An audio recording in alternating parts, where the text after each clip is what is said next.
Periyar Ramaswamy, 1879 to 1973. E.V. Ramaswamy, fondly called Periyar.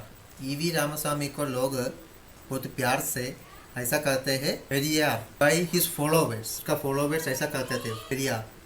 He was a crusader for the cause of the downtrodden in Tamil Nadu. ये पेरियार रामास्वामी उसका work place कहाँ था? इन तमिलनाडु. ये तमिलनाडु में जो डाउन ट्रॉडन मतलब जो पीछा जात का लोग जो एक सोसाइटी का मेन स्ट्रीम से अलग है, उन लोग को आगे बढ़ाने के लिए, उन लोग भी एक मेन सोसाइटी में आने के लिए उसका एक मेन रीज़न है ये पेरियार रामास्वामी ना. तमिलनाडु में ये तमिल लैंग्वेज में उसको बोलता है पेरियवर. पेरियवर मतलब लीडर. लीडर रामास्वामी, उसके लिए हम लोग बोलते थे पेरियार रामास्वामी. ही vehemently opposed the oppressive act of the upper class people on दलित. दलित मतलब जो बैकवर्ड क्लास, बैकवर्ड क्लास का पीपल के ऊपर अपर क्लास का लोग जिस तरह का ऑप्रेसिव एक्ट करते थे, मतलब उन लोगों को नीचे दबाने के लिए या उन लोगों को आगे नहीं बढ़ने के लिए, उन लोगों को प्रोग्रेस नहीं होने के लिए अपर क्लास का लोग जिस तरह का एक्शंस लेते थे उसी को बहुत हार्डशिप से अपोज किया है Ramaswamy. He believed that all men and women should be given equal opportunities to develop.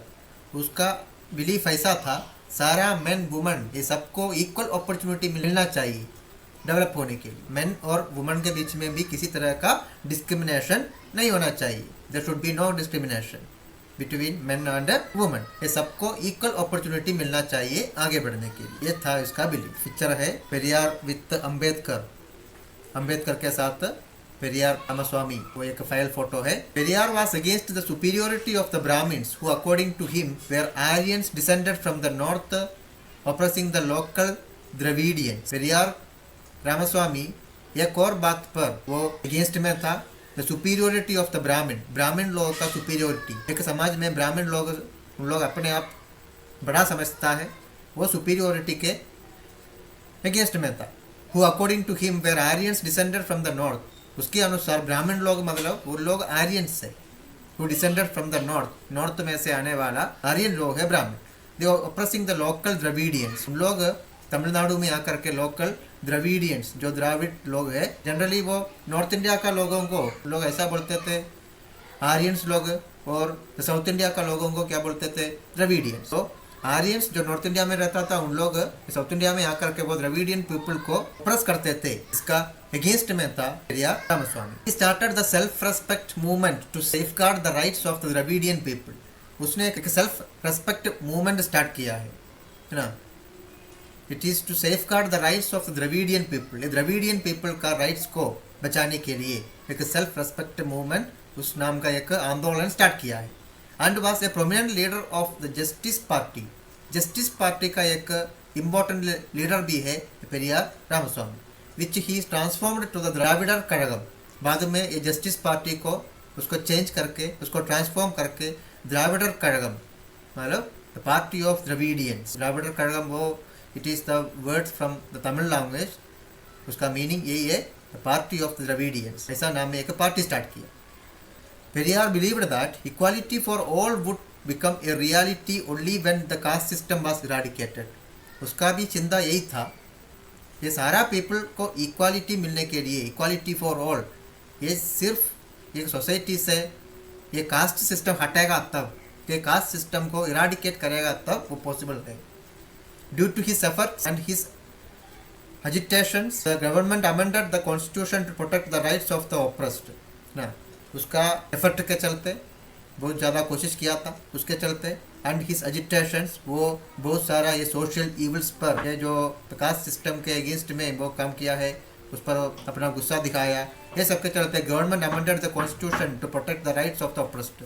उसके चलते गवर्नमेंट ने कॉन्स्टिट्यूशन में एक एक्ट, एक नियम लागू किया, एक नियम बनाया जो ऑप्रेस्ड लोगों का राइट्स को बचाने के लिए. और reservation was introduced for the backward classes. Backward classes के लिए आरक्षण भी लागू किया था गवर्नमेंट ने ना. बैकवर्ड क्लास मतलब पिछड़ा जात का लोग, उन लोग के लिए आरक्षण रिजर्वेशन इंट्रोड्यूस किया है government. 1869 to 1948. Though Gandhiji's contribution to the social uplift of the people ranks even higher, है ना, गांधी जी इंडिया में इंडियन सोसाइटी के लिए बहुत ज़्यादा काम किया है. उसका contribution to the uplift of the people ranks even higher. वर्ड क्लासेस को भी आगे आने का पूरा कोशिश हुआ है महात्मा गांधी जी से. Gandhi knew that there could be no true freedom for India as long as a millions of Indians suffered from the scourge of untouchability. ना, गांधी जी को ये मालूम था 1947 में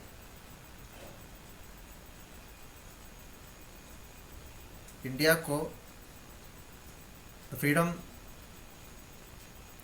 मिला है, लेकिन गांधी जी को ये बहुत पहले से ही ये बात पर उसका ध्यान था कि जब तक कि इंडियन सोसाइटी से अनटचेबिलिटी वाला बात पूरी तरह से नहीं हटेगा, इंडियन पीपल ये फ्रीडम को एंजॉय नहीं कर पाए, है ना. आज़ादी मिला ब्रिटिश लोग से, लेकिन इंडियन सोसाइटी के अंदर अनटचेबिलिटी जैसा इविल प्रैक्टिसेस और आगे अगर और चलेगा तो पूरा इंडियन पीपल को वो पूरा आज़ादी वो नहीं एंजॉय कर पाएगा. ये गांधी जी को मालूम था.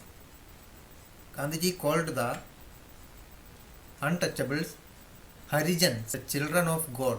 गांधी जी ये अनटचेबल लोगों को हरिजन्स बोलते थे. हरिजन मतलब the children of God, God का चिल्ड्रन है हम लोग. And fought for their entry into temples.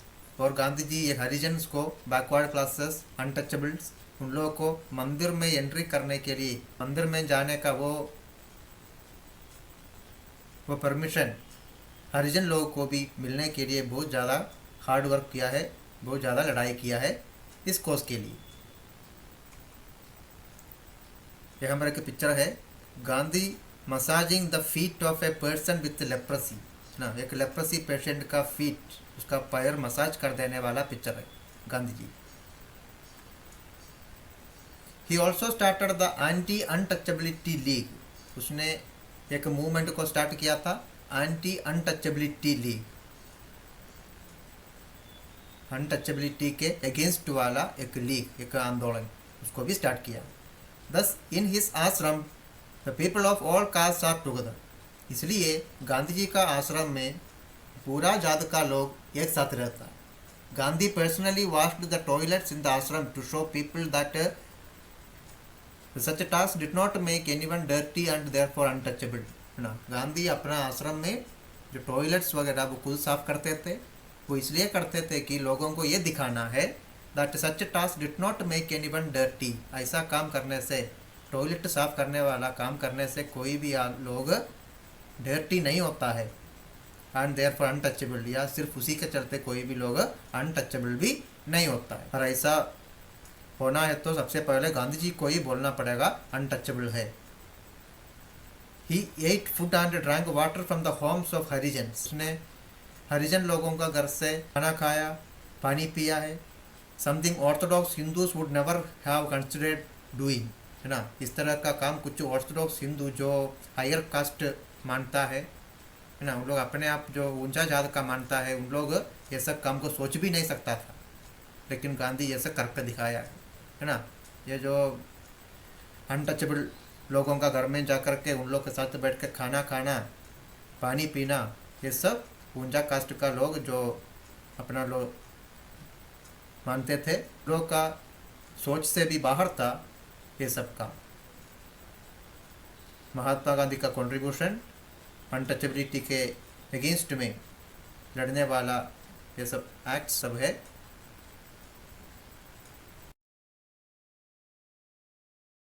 Eighteen 1991 to 1956. B R Ambedkar बोलता है उसको, भीमराव अम्बेडकर को हम लोग बी आर अम्बेडकर का नाम में बोलता है. Doctor Bhimrao Ambedkar is popular called by the father of Indian constitution. Indian constitution का फादर ऐसा कहा जाता है उसको, है ना. इंडियन कॉन्स्टिट्यूशन का आर्किटेक्ट है वो. He was recognised as a great scholar. वो एक बहुत महान स्कॉलर थे, विद्यार्थी थे. Yet he was declined admission into a temple because he was a Dalit. उसके बावजूद भी उसको मंदिर में प्रवेश नहीं देता था, मंदिर में जाने से उसको मना करते थे क्योंकि वो एक दलित है, वो एक बैकवर्ड क्लास से है. He had to undergo several such humiliations from his childhood. उसी तरह का ढेर सारा ह्यूमिलिएशन उसका बचपन से ही उसको फेस करना पड़ा. मतलब उसका जो ह्यूमन राइट्स मतलब बाकी लोगों से अलग नीचा दिखाने के लिए इस तरह का जो प्रैक्टिस होता था सोसाइटी में, इस तरह का ढेर सारा इविल प्रैक्टिस उसको फेस करना पड़ा है उसका चाइल्डहुड से ही. Ambedkar spent his life fighting to give the Dalits their rights and to ensure that they could lead a life of dignity. Ambedkar, he spent his life fighting to give the Dalits their rights. दलित लोगों को उन लोग का जो right अधिकार ये पाने के लिए, वो उन लोग को मिलने के लिए लड़ते लड़ते वो अपना लाइफ को स्पेंड किया था, अपना लाइफ गुजार रहा था. And to ensure that they could lead a life of dignity. उसको ये एंश्योर करना चाहिए था दलित लोग भी एक डिग्निटी वाला लाइफ लीड करना चाहिए, उन लोग का भी लाइफ पूरा डिग्निटी के साथ, पूरा मान सम्मान के साथ एक ज़िंदगी उन लोग को भी मिलना चाहिए.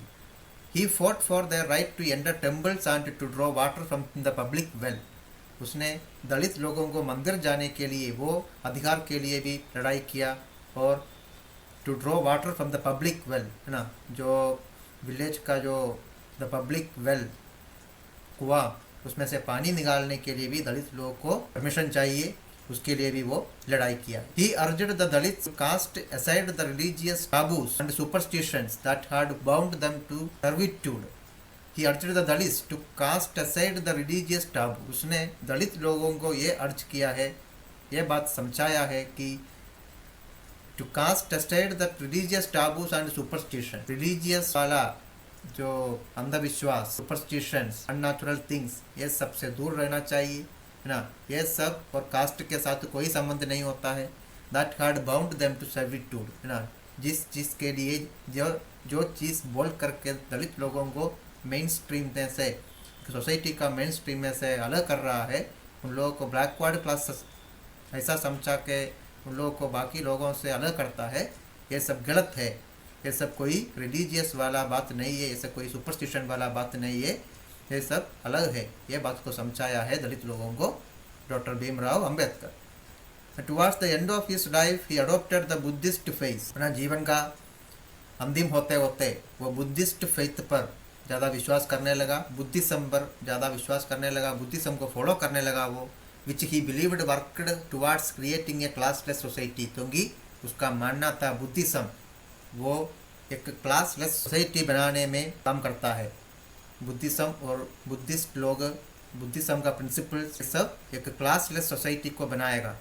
बिना क्लास का सोसाइटी मतलब there will be no upper class, lower class, और there will be no discrimination among the people living in a society. उस तरह का एक सोसाइटी को बनाने का आइडियल्स, प्रिंसिपल्स वो बुद्धिज्म में है. इसलिए वो बुद्धिस्ट लोगों में या बुद्धिज्म में ज़्यादा फेथ रखा है वो अपना जीवन का एंड में. And today the practice of untouchability is a punishable offense. आज इंडिया में अनटचेबिलिटी का प्रैक्टिस एक पनिशेबल ऑफेंस है, वो एक दंडनीय अपराध है. No one can be denied access to the public place and facilities.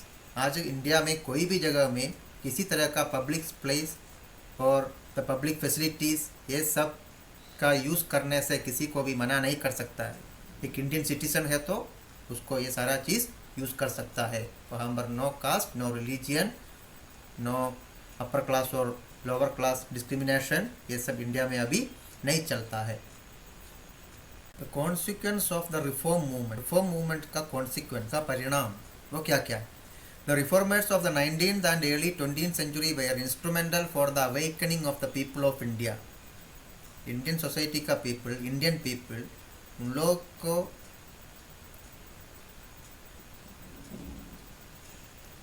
उठने के लिए, उसका मतलब उन लोग आगे आने के लिए या उन लोग अपना फ्यूचर के ओर सोचने के लिए,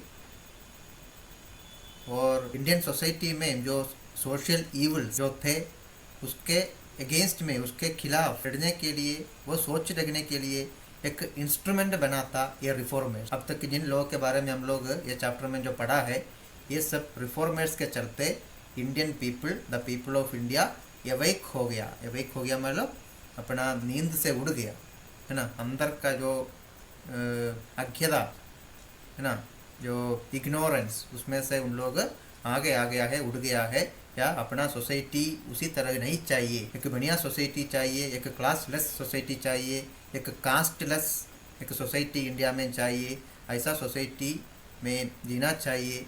इस तरह का सोच इंडियन पीपल का मन में आने के लिए ये सोशल रिफॉर्मर्स का योगदान बहुत बड़ा है। It was the efforts of many of these reformers that the British government passed the laws to abolish practices like sati and the child marriage. तो इस तरह का सोशल रिफॉर्मर्स, इन लोगों के बारे में हम लोग ये चैप्टर में पढ़ा है। उसके अलावा भी ढेर सारा सोशल रिफॉर्मर्स से अपना अपना एरिया में, अपना अपना वर्क प्लेस में वो सोसाइटी को रिफॉर्म करने में बहुत बड़ा काम किया है। उन लोगों का एफर्ट के बाद ब्रिटिश गवर्नमेंट बहुत सारा नियम, लॉस को पास किया है to abolish the practice like the sati and child marriage ना। तो चाइल्ड मैरिज, सदी, इस तरह का सोशल इवल्स, जो इवल प्रैक्टिसेस को बंद करने के लिए, अबॉलिश करने के लिए ढेर सारा नियम बनाया है British government. Many Indians began to see the injustice of the caste system and began treating all as equal. बहुत इंडियंस लोग ऐसा देखने लगा injustice of caste system, caste system के चलते जो सोसाइटी का लोगों के बीच में अन्याय हो रहा था वो सब देखने लगा। And began treating all as equal, ये सब देख करके उन लोग भी बिना कास्ट का एक सोसाइटी बनाने में, एक सोसाइटी का सारा लोग को इक्वल मेथड में, एक इक्वल भावना से वो देखने के लिए उन लोग भी तैयार हो गया। This feeling of oneness led to the growth of nationalism. इसी तरह एक सोसाइटी का पीपल, एक देश का पीपल सब एक है, द फीलिंग ऑफ वननेस, ये धीरे धीरे नेशनलिज्म का ग्रोथ में बदल गया। धीरे धीरे इंडियन पीपल का मन में नेशनलिज्म का आइडिया आ गया। After India become independent, the constitution assured all it's people equality. India को इंडिपेंडेंस मिलने के बाद इंडियन कॉन्स्टिट्यूशन भी ये बात पर बहुत ध्यान दिया है, ऐसा नियम बनाना चाहिए इंडियन कॉन्स्टिट्यूशन में ताकि सारा पीपल को इक्वल राइट्स मिलना चाहिए। इक्वालिटी पर ज़्यादा ध्यान दिया। All people are equal before the law, before the constitution, ये बात पर बहुत ध्यान दिया था the constitution makers. And freedom from any form of discrimination, किसी भी तरह का भेदभाव से आज़ाद होना चाहिए सब लोग, हर सिटीजन। इंडियन सोसाइटी का, इंडिया का हर सिटीजन, उन लोगों के बीच में किसी तरह का भेदभाव नहीं होना चाहिए नियमित रूप से, या नियम के सामने सब लोग इक्वल है। There should be no discrimination before the law among all the citizen of India. Untouchability became a punishable by law. Untouchability का प्रैक्टिस अगर और करेगा तो it is punishable by law, वो दंडनीय अपराध है, उसी का कानून बना हुआ है। The supportive action, that is a set of actions taken to remove existing discrimination and to remedy the effect of past discrimination was taken by the government. उसी के अनुसार ये अनटचेबिलिटी वाला प्रैक्टिस को पूरी तरह से अबॉलिश करने के लिए कुछ सपोर्टिव एक्शन भी लिया है गवर्नमेंट, है ना। ये सपोर्टिव एक्शन मतलब क्या है?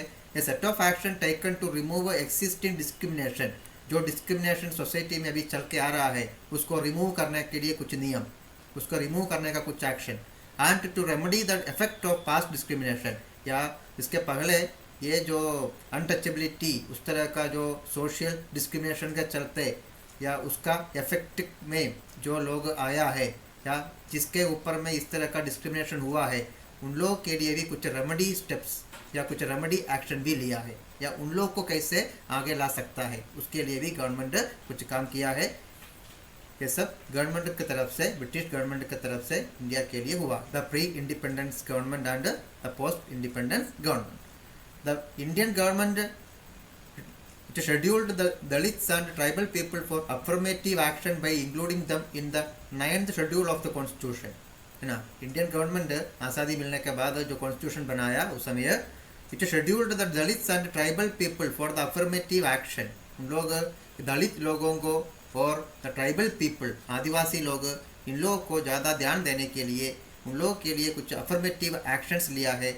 by including them in the 9th schedule of the constitution, ताकि उन लोगों को इंडियन कॉन्स्टिट्यूशन का 9th शेड्यूल में इंक्लूड करके उन लोगों के लिए भी कुछ स्पेशल नियम या कुछ एक्स्ट्रा केयर उन लोगों को दिया है. दिस गेव दम their new names, scheduled caste and scheduled tribes. उसी के अनुसार 9th शेड्यूल में इन लोगों को इंक्लूड करने के बाद उन लोगों के लिए एक नया नाम दिया है, scheduled caste and scheduled tribe, SC and ST. SC ST लोग, ऐसा हम लोग अभी भी बोलते हैं. The Shudras where called the other backward classes ना. द शूद्रास को एक दूसरा नाम दिया है other backward classes, OBC category, ऐसा हम लोग अभी बोलते हैं.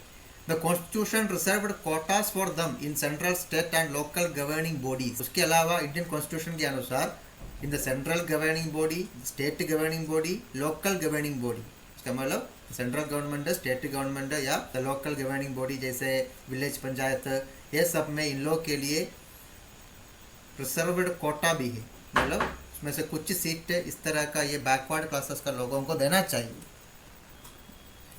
as well as in the government officers में भी उन लोगों के लिए रिजर्वेशन है.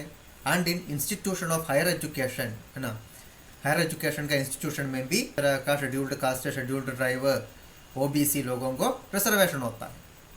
This was accomplished to ensure that people from the oppressed classes also had a chance to compete equally with others. इस तरह का रिजर्वेशन, आरक्षण देने से ये बात को एंश्योर कर सकता था ताकि ये ऑप्रेस्ड क्लास वाला लोग, the so called backward classes people, उन लोगों को भी एक चांस मिलेगा बाकी लोगों के साथ इक्वली कॉम्पीट करने के लिए, इक्वल अपॉर्चुनिटी मिलेगा हर जगह में. ये बात को एंश्योर करने के लिए इस तरह बैकवर्ड क्लासेस के लिए क्या देता है, रिजर्वेशन देता है. Though slow there has been an improvement in the lives of the Dalits and OBCs.